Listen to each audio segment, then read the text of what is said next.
Mathieu, est-ce que tu pourrais te présenter, nous dire un petit peu ton background et comment tu es arrivé à participer à cette rencontre cette semaine? Ben, moi, je me présente, je m'appelle Mathieu, j'ai 24 ans et je viens de Bruxelles. Donc, du coup, je suis dans une famille où c'est un mélange, on va dire, parce que mon père vient de l'île de la Réunion, ma mère d'Angleterre, de Manchester. Et du coup, moi, je suis né en Belgique, donc ça fait une belle soupe.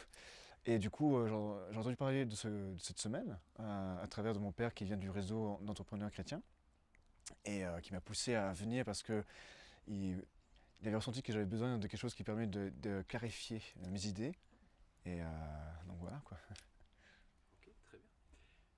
Maintenant, est-ce que tu pourrais nous parler plus de ce que tu as vécu pendant cette semaine? Qu'est-ce qui a Hmm. changé pour toi dans ta façon de penser, Hmm. par rapport à tes projets personnels aussi? Hmm. Comment tu as vécu tout ça? Quelles ont été tes expériences? Bah, déjà ici quand je suis arrivé, au départ j'étais un peu dans le brouillard, parce que mon problème c'était que j'avais beaucoup d'idées, mais j'avais du mal à refaire un. Et pendant ce camp, ce que j'ai vécu, c'est vraiment ce côté où j'ai cherché vraiment à quel point je pouvais plus me centrer, et surtout le côté où c'est vraiment que la base c'est Dieu, et que vraiment c'était le point où je l'ai plus fixé par rapport à tous mes projets. Et cette semaine, ça m'a beaucoup aidé par rapport à ça. Et puis aussi le cadre qu'on a ici qui m'a beaucoup apporté, à côté de la nature et aussi cette connexion qu'on a avec Dieu.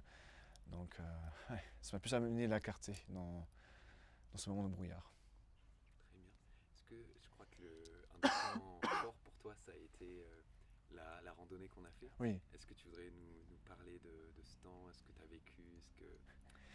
donc durant la semaine, on a eu une journée où on est parti donc à faire une grande balade. Et du coup, on arrive devant dans une station de ski. Et en fait, donc, du coup, on a dû monter la montagne. Et ce qui est intéressant, c'est qu'en fait, on avait le choix entre trois chemins. Donc soit on part sur le plus dur, celui qui a une belle pente pour une belle montée, soit le milieu où on a un peu de tout, soit le dernier où ça faisait le tour et ça prenait plus de temps. Et du coup, on a décidé de montrer qu'on est fort, donc du coup, on a pris la fameuse montée. Et ça a été vraiment un challenge pour moi parce que je pensais que j'avais l'habitude. Parce que là où j'habitais à Marseille, où il y avait des collines et tout ça, donc je m'habituais à marcher, faire des promenades.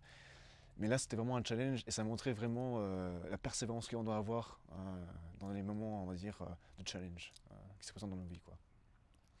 Ouais. Super.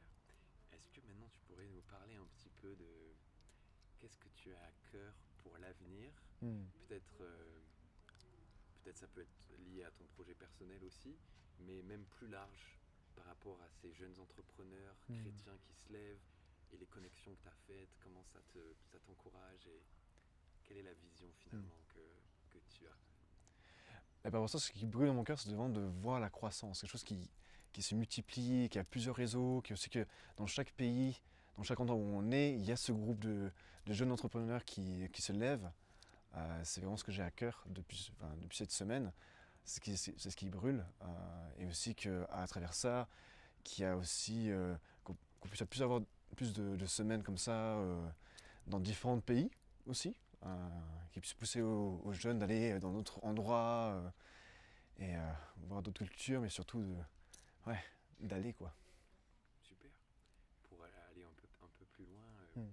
quels sont certains des besoins que tu identifies pour les jeunes entrepreneurs chrétiens qui sont en train d'émerger et quelque part, quelles seraient des idées pour y répondre plus tard dans le futur, pour répondre à ces besoins-là? Peut-être toi en tant que jeune entrepreneur chrétien, Hmm.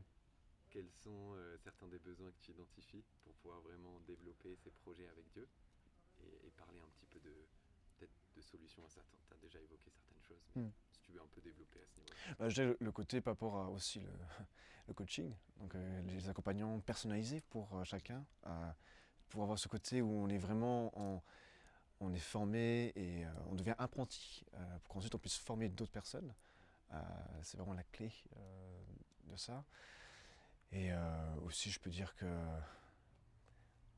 le côté réseau, où on a une grande communauté, donc on puisse lier plusieurs personnes et vraiment avoir un grand rassemblement de chaque jeune par rapport à l'entrepreneuriat, quoi.